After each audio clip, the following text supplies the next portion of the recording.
actually it's completely modern, but retro-like, is this little package, the CB2, the self-proclaimed cheapest and easiest to build open source microprocessor in the world. I thought it would be interesting to build it, take it out for a spin, and then see how it compares to the other 8-bit computers that we're used to. All right, let's open it up and see what we got inside.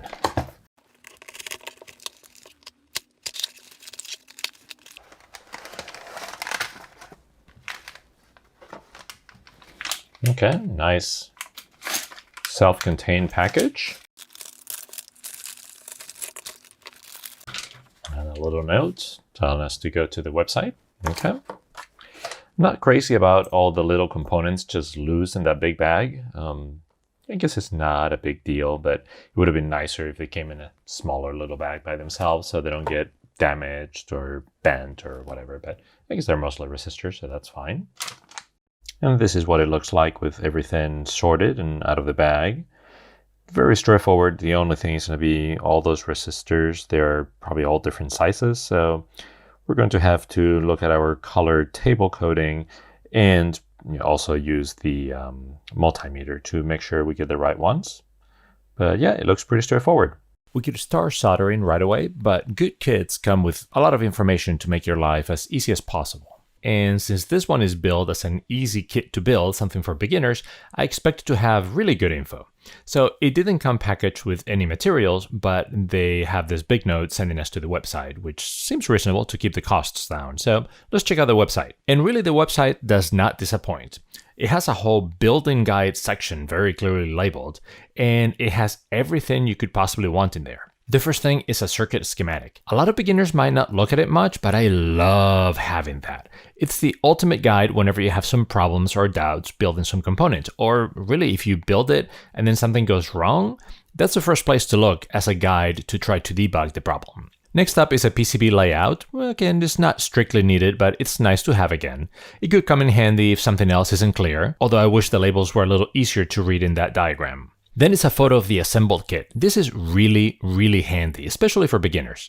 If you get really confused by something, you can always look back at the picture and probably puzzle out how it's supposed to be.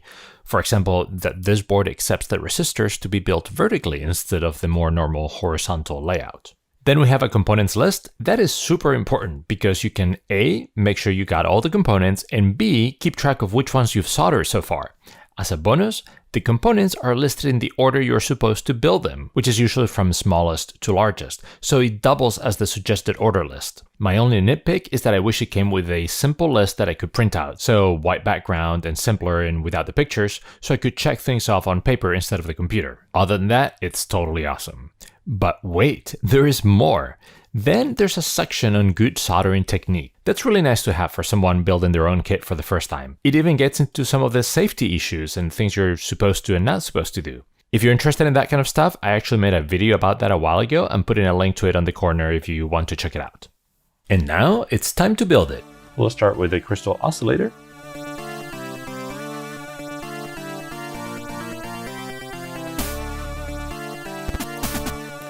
Next, we're supposed to solder the microprocessor, but I'm going to put a socket instead. Just want to make sure that I get the number 1 pin mark pointing in the right direction. Yep, that's the one.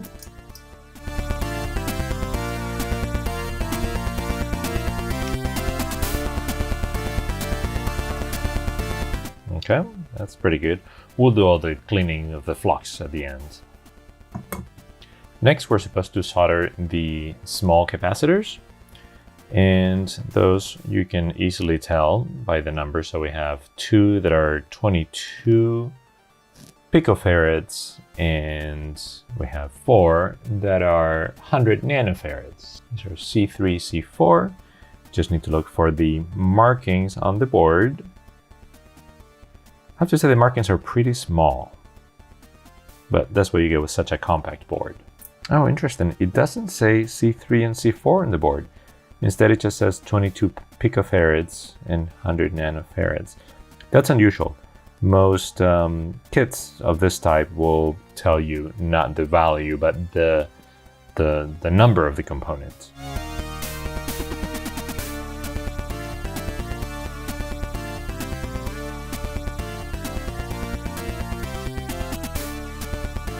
Okay, we got all the capacitors. Then goes the mini USB connector. Those are some pretty tiny connections right there. This might not be the best connections to solder for a beginner.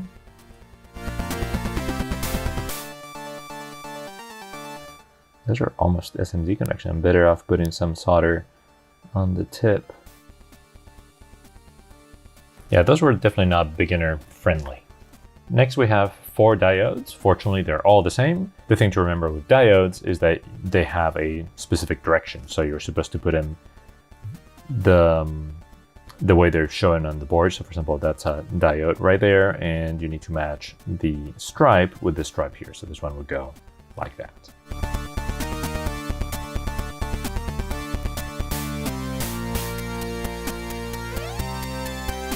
So you see how it's a little wobbly when I'm doing this? I would have, if I had chosen the order, I would have put the diodes before the microprocessor or the socket, because they're so small and flush up against the board. Then we wouldn't be getting that annoying wobbly. Next up are the 2 electrolytic capacitors. Again, they're both the same, 33 microfarads.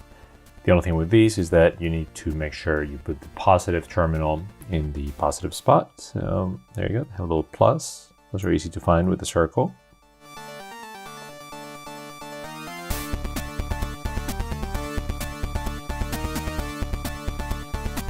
Next is the transistor, which goes here based on the shape. And notice how it has that shape like that, rounded on one side and straight on the other. You're supposed to put it matching the outline of the transistor itself. And because the legs are aligned, I like to move one back a little bit. Like that. Not 2, just 1.